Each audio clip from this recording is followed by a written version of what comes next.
Okay, hey y'all. So, the amazing team at Jazwares Micro Galaxy Squadron sent over this amazing PR box. If you've been following me on Instagram, then you know exactly what's inside of here. But those of you that don't, I'm going to open this up. I'm going to show you everything that's inside of it. There's a lot of Series 2, and we're going to unbox a very special vehicle in today's video. Before we get started, I'd like to take a moment to appreciate this box art. I mean, how beautiful is this? This will be definitely displayed in my collection. Here is everything that was inside of that box. This is my first Jazwares PR box, and I am just so thankful, humbled, everything you can think of. I mean, this is just amazing. Starting at the top left-hand corner, we have Luke Skywalker's Snowspeeder, we have Bo-Katan's Gauntlet Fighter, Ahsoka Tano's Jedi Starfighter, the AAT Battle Tank, and then we have the Republic LAAT, which I've already reviewed on the channel. We have the Havoc Marauder from the Bad Batch, and then we have Boba Fett Starship, or aka the Slave One, which I've also reviewed on the channel. And then lastly, we have two Series 1 blind boxes. And then inside was this awesome little postcard. It says, Star Wars Micro Galaxy Squadron. On the flip side, it says, a galaxy of vehicles in the palm of your hand. Greetings, exalted ones. We seek a partnership with you to reveal our latest creation as a token of our goodwill. We present to you a gift. The newest collectibles from Star Wars Micro Galaxy Squadron. All are authentically scaled, packed with play features, and will serve you well. May the Force be with you, your friends at Jazwares. How cool is that? That is amazing. So I will eventually be opening up all of these on the channel, but I'm going to start with Ahsoka Tano Starfighter. It is a chase, 1 out of 15,000, and I know it's taboo. Some people open chases, and most people don't. But for educational purposes, we are going to open this one up on the channel. So before I put everything aside, I'm going to show you an up-close look at everything. So these are the blind boxes, which, you know, these are Series 1. We already know what these look like, but just in case you don't, here are the blind boxes. Next, within Series 2, the Starfighter class, we have Bo-Katan's Gauntlet Fighter. Here is Luke's Snowspeeder. It also comes with Dak Ralter. The last of the Starfighter class on the table is the AAT Battle Tank, which is going to be a perfect army builder. Then we have the Republic LAAT, which I've already reviewed on the channel. I'm going to probably open this. I mean, the more the better, and, you know, just, you can't go wrong with Republic gunships. Then we have the Slave One. I have already reviewed this on the channel, so be sure to check that one out. And last but not least, we have the Havoc Marauder, so Bad Batch vehicle. Very excited about this. I'm going to compare all the little figures to Wrecker, because Wrecker should be pretty tall, honestly. I mean, he's a big boy. All right, here she is, Ahsoka Tano, or aka Snips, with R7A7 and the Jedi Starfighter. So this is number 40, again, a chase, 1 out of 15,000. So this should be pretty identical to our Obi-Wan Kenobi's Jedi Starfighter. So the sculpting should be pretty much the same, as well as the ring. Biggest differences should be the paint applications throughout, which you can already see. Series 2 continues to deliver with very attractive packaging. I just love how it's just very shiny and sleek throughout, so bravo. Here's an inbox close-up of Ahsoka and R7A7. Love that. Again, I'm a droid guy, so the more droids, the better, in my opinion. Moving to the back of the packaging, it has that cutout blueprint card and just the normal illustrations that we've seen within the back of the packaging. This packaging also shows some more ships released in Series 2, which were included in this box, so I'll be breaking those ones down. And then chase vehicles, so we know this is a chase. And then Blue Leader Antok Merrick's X-Wing is also a chase, 1 out of 5,000, as well as Sabine's TIE Fighter, 1 out of 5,000. It is so beautiful. I really hope that I find those. If you were following me on Instagram, you saw that I found every single chase in Series 1, so I do hope I get that lucky with the chases in Series 2. As always, here is the barcode to help you track this down. If you're able to, I mean, we know that some of them were on the Target app, so hopefully this is going to be another one of those that you can buy on the Target app and not have any hassle driving from store to store. Okay, brace yourselves. I know this is going to be tough to watch for some of you, but remember, this is for educational purposes. Here we go.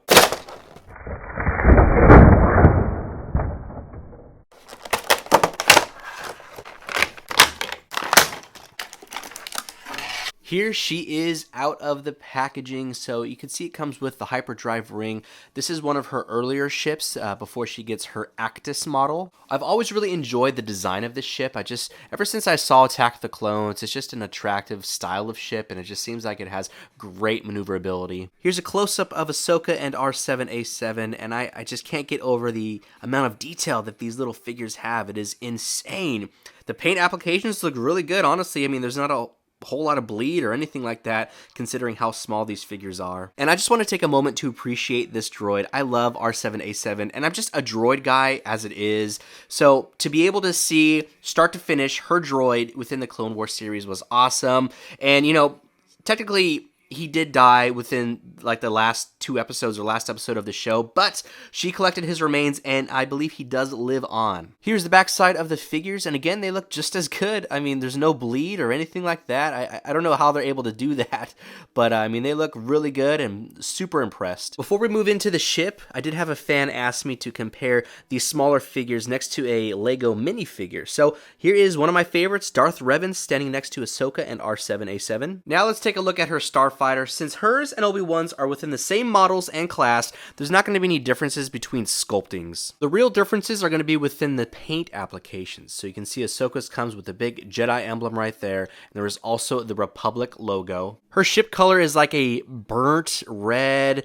maybe almost kind of brownish, like a deep dark maroon color, and it looks pretty identical to what I've seen within the Clone Wars. And then you can see there's also that like muted yellow little trim throughout the sides of the ship. And the Jedi logo has like an off-white type of look. You can see at the thrusters, there's also that kind of muted yellow area there. So between this and the Clone Wars show, I would say, I mean, this looks really spot on. I'm actually pretty happy with it. On the underside, you can see there's more paint applications, so not a whole lot. I mean, we're not going to see a whole bunch on the bottom anyways, but there's the white streak right here. Here's the eject button for R7, so once you put the droid inside, you can actually help get him out by pushing that button, and he'll just pop right on out. So her ship also comes with landing gear, which I think is important, so you can actually fold it back within the ship, and then once you do that, it just remains flush to the ship and it doesn't really stick out or anything like that. And then on the top, you can see this is where R7 gets placed. There's a little peg for him to sit on. And then the cockpit, there's a little lip right here. You just take that, you can pop it on open. It is on a hinge joint, so you can move it about that far, basically 90 degrees. And then on the inside, there's some sculpting in there. So there's no real paint applications or anything like that. It's just basically the same color as the base of the ship. So here's another look at that. You can see there's just some cool sculpting on the inside, and there's like a little lever to have Ahsoka basically hold on to fly the ship. So while we're here, I'd like to put Ahsoka inside. So she just has basic articulation. So at the hips and the shoulders, they could just move up and down.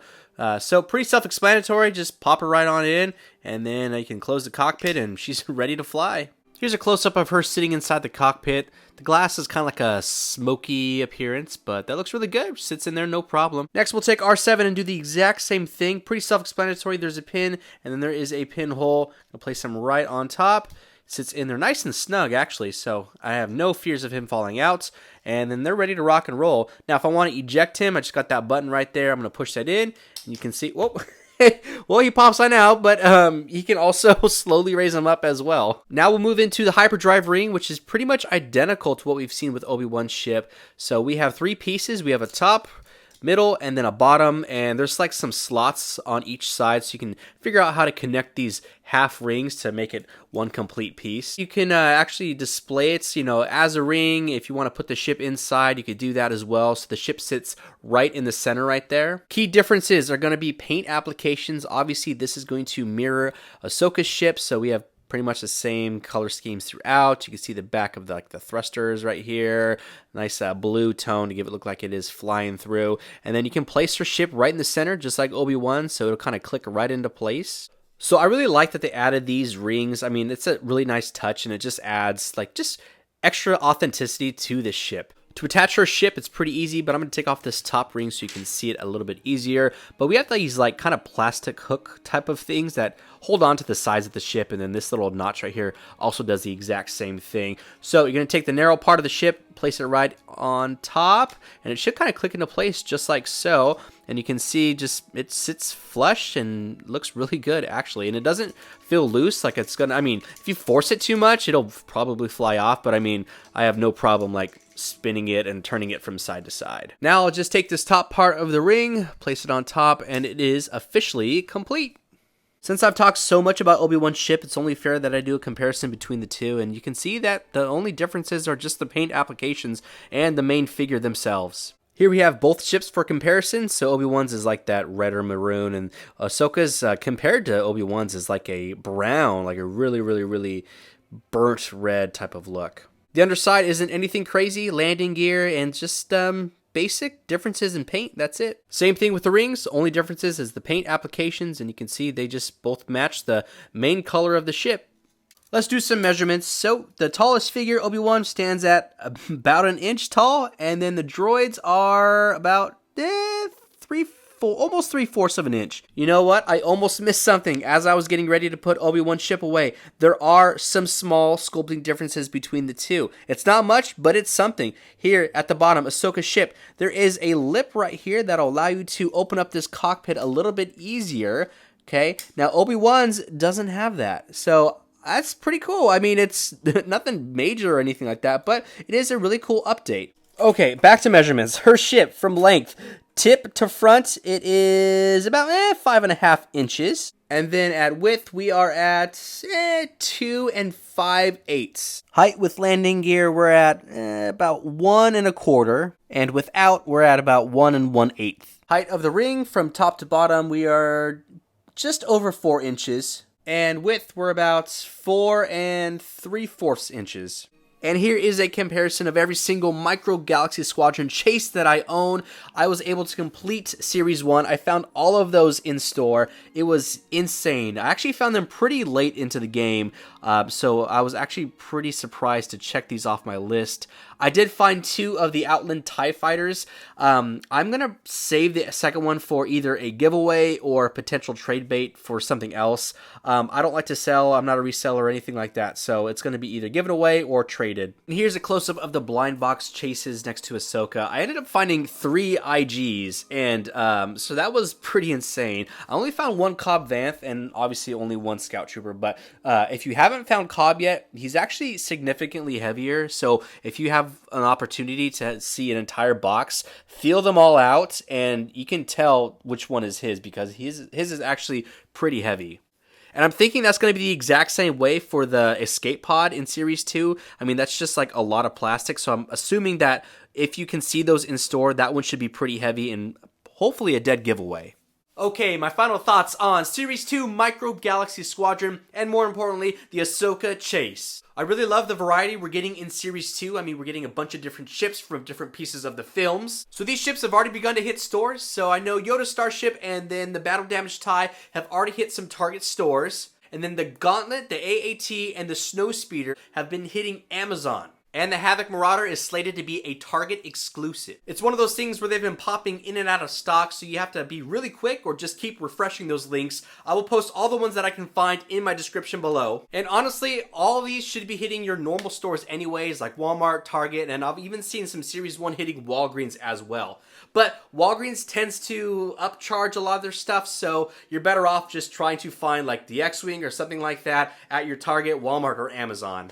Right now, the Series 2 blind boxes have been found at Hot Topic, but they're charging a premium, like $8 a box, which is pretty expensive, but if you want to pay that, then more power to you. You can find them online or in store, but these should be hitting Targets and Walmarts as well with their normal price range. Now let's talk about Ahsoka's ship. It is a gorgeous piece, very happy to have it. It is a Chase 1 out of 15,000. It is pretty much identical to Obi-Wan's ship, with the differences being the figures, the little lip at the cockpit, and then the color scheme. I think this is a great ship to be selected as a chase, especially since it isn't one you see all the time on screen. So when chases are approached like this, I think it works really well, because you wouldn't want to make the Razor Crest, a very popular ship, a chase like 1 out of 5,000 or like 1 out of 15,000. People would literally lose their minds. So a ship like this that's more obscure makes it into the hands of collectors and also prevents it from being a peg warmer. But I want to say thank you again to Jazwares for sending all this stuff over. I can't wait to unbox the rest of it for you on the channel. Be sure to like and subscribe. It is free, and we will see y'all in the next video.